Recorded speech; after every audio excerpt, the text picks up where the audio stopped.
संदेशखाली एक अंतर्राष्ट्रीय साजिश है। शाहजहां ने गुप्त रूप से रोहिंग्याओं को संदेशखाली में कैंप बनाने में मदद की थी। शाहजहां रोहिंग्याओं को हथियारों के साथ पूरे देश में भेजना था। कमांडो के साथ मृतकों को बचाने के लिए सीआईएसएफ के साथ राज्य पुलिस कितनी निष्क्रिय है, वही एसएससी को लेकर उन्होंने कहा। जिनकी नौकरी चली गई है उन्हें पैसे वापस नहीं मिल रहे हैं। उन्होंने मुझसे कहा कि मैं कॉलर पकड़कर पैसे वसूल करूंगा। সাজিয়ে নাটক মঞ্চস্থ করছে রোবট নিয়ে বিজেপি অভিযোগ করেছে তৃণমূল নেতৃত্ব। মমতা ব্যানার্জি বা টিএমসির অভিযোগ করা ছাড়া কিছু নেই, কারণ সব ঝুলির থেকে বিড়াল বেরিয়ে গেছে। আজকে ভাবুন আপনি, এখানে ভোট করাতে হলে সিআইএসএফ, সিআরপিএফ, বিএসএফ আনতে হয়, এখানে নেতাদের পাহারার জন্য সিআইএসএফ আনতে হয়, আজ অস্ত্র উদ্ধার করার জন্য কমান্ডো নামতে। কোথায় পৌঁছেছি আমরা? পশ্চিমবাংলায় পুলিশের কোনো কাজ নেই, সমাজ বিরোধীদের এমন দাপিয়ে বেড়াচ্ছে, পুলিশ আধা মিলিটারি ঢুকতেই পারবে না, সেটা কমান্ডো আনতে হচ্ছে। তাহলে এই নেতাদের বাড়িতে ঢুকতে গেলে কি করতে হবে? আমার মনে হয় আর্মি নামাতে হবে। এরকম অবস্থা পশ্চিমবাংলাকে সন্ত্রাসবাদীদের গড় তৈরি করেছে, যারা লুটেরা দুর্নীতিগ্রস্ত তাদের হাব বানিয়ে ফেলেছেন, সারা দেশে সন্ত্রাসবাদীদের শেল্টার বানিয়েছেন। আর কি বানাবেন? তারপরেও ক্ষমতায় থাকার ইচ্ছা পশ্চিমবাংলার মানুষ কত সহ্য করবে? আমি বলেছিলাম আগেই যে এই শাহজাহান যখন সিপিএমে ছিল পিস্তল নিয়ে ঘুরতো, এখন AK-47 নিয়ে ঘুরছে। এখন তো বিদেশি অস্ত্রও পাওয়া যাচ্ছে। একটা বর্ডারের জায়গা, একেবারে বাংলাদেশের বর্ডার, সেখানে যদি এরকম দেশবিরোধী গতিবিধি হয়, এরকম অস্ত্রের একেবারে আড়ত হয়ে যায়, তাহলে ভারতের সুরক্ষা কোথায় আছে? কেন্দ্র সরকারকে জরুরি ভিত্তিতে এই সমস্ত সার্চ করা উচিত। এবং যত ওখানে ওর সঙ্গে পঙ্গে লোক ছিল, এই যে 200-250 লোক যারা ইডি অফিসারদের অ্যাটাক করেছিল, সব কটা সন্ত্রাসবাদী, সব কটা জেলে ঢোকানো দরকার। ওটা তো ওর বাড়িটাই থানা, ওটাই সব। পুলিশ আর কি, পুলিশ তো ওর কর্মচারী ছিল, যা বলতো তাই করতো। একটা এফআইআর নেয় না ওখানে এত অপরাধের। দেখুন,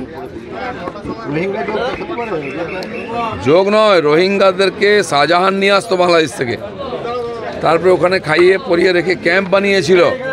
আমরা বারবার বলেছি, সে ক্যাম্পে থাকতো, ক্যাম্পের খরচা জেলা পরিষদ দিত। ওরা সবাই ওখানকার পঞ্চায়েতের সদস্য, জেলা পরিষদ সদস্য, তার খরচায় ক্যাম্প চলতো। তারপরে গাড়ি করে, ট্রাকে করে রোহিঙ্গাদের সারা দেশে আর এখানে বসিরহাটে নিয়ে এসে ট্রেনে চড়িয়ে সারা দেশে পাঠাতো। এটা বছরের পর বছর করেছে। সেজন্য সবই বিদেশি যোগ, আন্তর্জাতিক চক্রান্তের একটা আড়ত ওখানে।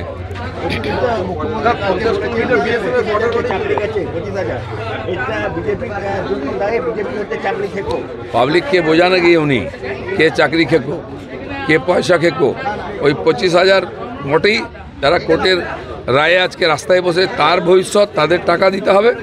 আর যারা আন্দোলন করছে 3 বছর 4 বছর ধরে, পরীক্ষা দিচ্ছে লক্ষ লক্ষ ছেলে মেয়ে, তাদের ভবিষ্যতের দায়িত্ব ওনাকেই নিতে হবে। তার পার্টির লোকেরা, যে আগে এসএসসি চেয়ারম্যান বলেছিলেন 38,000 লোকের কাছ থেকে নাকি টাকা নেওয়া হয়েছে, 18,000 চাকরি পেয়েছে, বাকি এখনও বাকি আছে 20,000।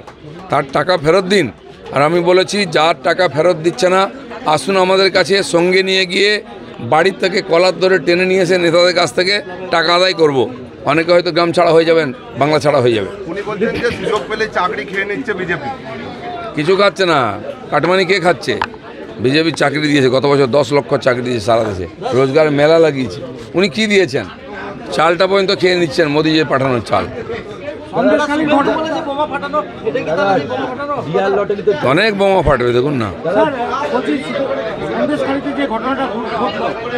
ভাই, ওদের বন্ধ করতে বলো।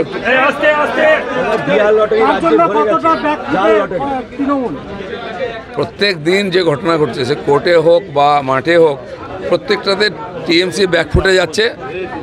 পতন ধীরে ধীরে হচ্ছিল, 4 তারিখের পরে দেখবেন এমন পতন হবে আর আটকাতে পারবে না, ভূমিকম্প হয়ে যাবে। রাজ্যের ডিআর লটারি ঝাড়খণ্ড থেকে ভরে গেছে জালে। যত অবৈধ কাজ খোলাখুলি পশ্চিমবাংলায় চলছে। তো সেজন্য এটা নতুন কিছু নয়। পাড়ায় পাড়ায় ঘুরুন আপনি, কোনো ব্যবস্থা নেই, সিস্টেম নেই, অ্যাডমিনিস্ট্রেশন নেই, তো কী হবে? নেতারা এর মধ্যে ইনভলভ আছে।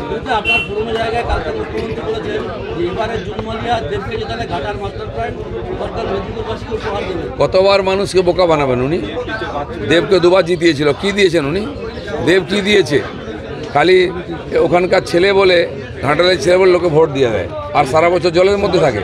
আষাঢ় মাস থেকে বন্যায় নৌকো নিয়ে ঘুরতে হয়, দুবার বন্যা হয়। তো সেই লোকগুলোর জন্য কিছু করলেন না, আবার বোকা বানাতে গেছেন। মানুষ সব জবাব দেবে। চলুন। মুখ্যমন্ত্রী বারবার কেন্দ্রীয় যে প্রকল্প কালকেও বলেছেন, রেশন আমরা দিচ্ছি, রেশনের চাল, বাড়ি বাড়ি জল আমরা দিচ্ছি, সব উনি দিচ্ছে। কেন্দ্র যে টাকাগুলো পাঠাচ্ছে কোথায় যাচ্ছে? চাল ফ্রিতে সারা দেশ পাচ্ছে, খালি উনি নন। বাড়ি বাড়ি জল দেওয়ার জন্য 3 বছরের টাকা আসছে, এখন পাইপ লাগানো হচ্ছে কেন? এই 3 বছরের টাকাটা খাটিয়ে সুদ খেয়েছেন, এর হিসাব এবারে এই ভোটে হয়ে যাবে। চলো। दुर्गापुर से निमाई दास की रिपोर्ट, PBTV न्यूज़। नियमित अपडेट एवं दुनिया भर की ताज़ा खबरों के लिए हमारे फेसबुक पेज को फॉलो एवं यूट्यूब चैनल को सब्सक्राइब करें।